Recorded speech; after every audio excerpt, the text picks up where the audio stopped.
құрметті оқушылар, мен Семей көлік колледжінің жалпы техникалық пәндер циклының мұғалімімін, аты жөнім Жайсенбаев Нұрбек Даутович.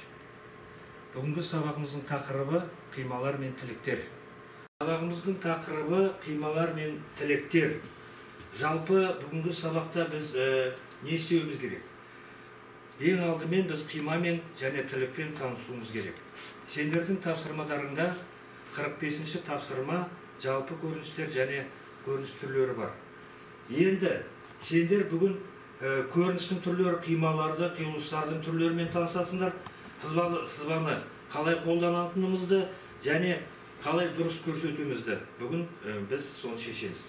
Ал енді жалпы көрініс түрлері айта кетсек, бізге негізгі көрініс көріп тұрсыңдар. Ал енді осы бұйымның біз үш көрінісін таба білуіміз керек. Одан басқа және бұны қалай қию керек, қалай тілу керек, соны мен сендерге түсіндіре кетемін. Ал енді негізгі көрініс деп бөлшектің негізгі жазықта көрсетілетін бетін өзіңе қарап тұратын, өзіңе көрінетін айтылады. Мысалы, мына көріністе бас көрінісі қайсысы болады? Әрине фронталь көрінісі деп айтамыз, ол бас көрінісі мына жақтан болады. Сондықтан бізде фронталь көрінісі, горизонталь және профиль көрінісі, байқасаңдар өлшемдері бәрі көрсетілген. Ал енді жалпы қосымша көріністерге келсек, жалпы біз жаңа айтып кеттік, біздің сабағымыз қима мен тілік деп, сондықтан алдымен біз көріністерін жақсы біліп алуымыз керек. Ал енді егерде сызбада бөлшектің негізгі өлшемдері мен формасын көрсетуге мүмкіндік болса, қосымша көріністер қолданылады. Мысалы, көріп тұрмыз бір бұйым, оның екі көрінісі, фронталь және горизонталь көрінісі. Ал егерде біз қосымша көрініс көрсеткіміз келсе, онда осы көріністің тек қана жартылайын ғана көрсете аламыз. Оны қарағанда бұл фронталь көрініс дейді, мына көріністер горизонталь көрініс. Ал енді мына көрініс қарасаңдар, бұл горизонталь, төбесінің көрінісі. Бұны қосымша көрініс деп біз айтамыз.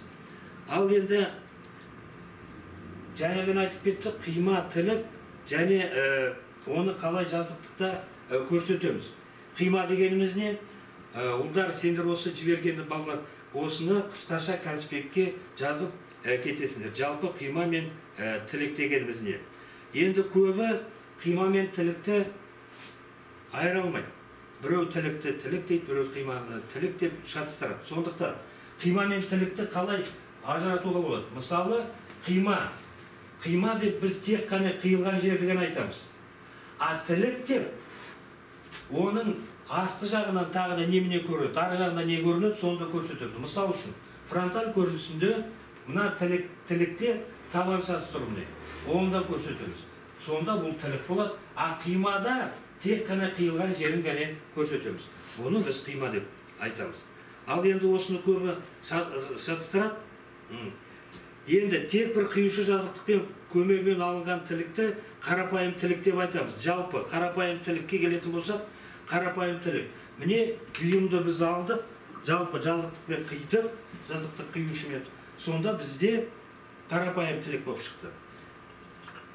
Жалпы тілікті не үшін береді? Тілікті қиманы бұйымның ішінде құрылысын білу үшін қолданады. Ал енді көріп тұрсыңдар, мен фронталь тілігіне тоқтай кетейік.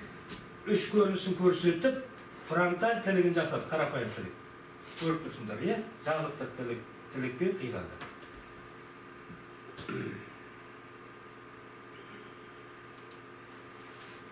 Енді жаңадан айтып кеттік, біз қарапайым тілік деп, енді мынау профиль тілігі бөлшекті оюшы, профилік жазықтыққа параллель қоюшы жазықтықпен қиғандағы қиюшы. Жазықтың арғы жағындағы көрініс. Жазықтың арғы жағындағы көрініс.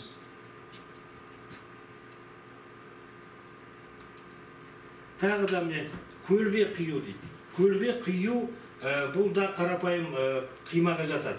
Енді сендерге көрсетілген. Жазықтықпен қидық және оны бұрып көрсеттік.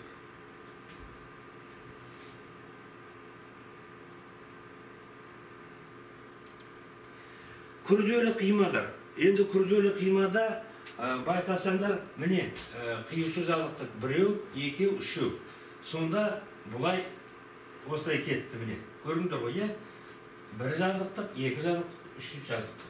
Ал енді көрсеткенде, оны бұрып көрсеткенде, мына сызықтар көрсетілмейді.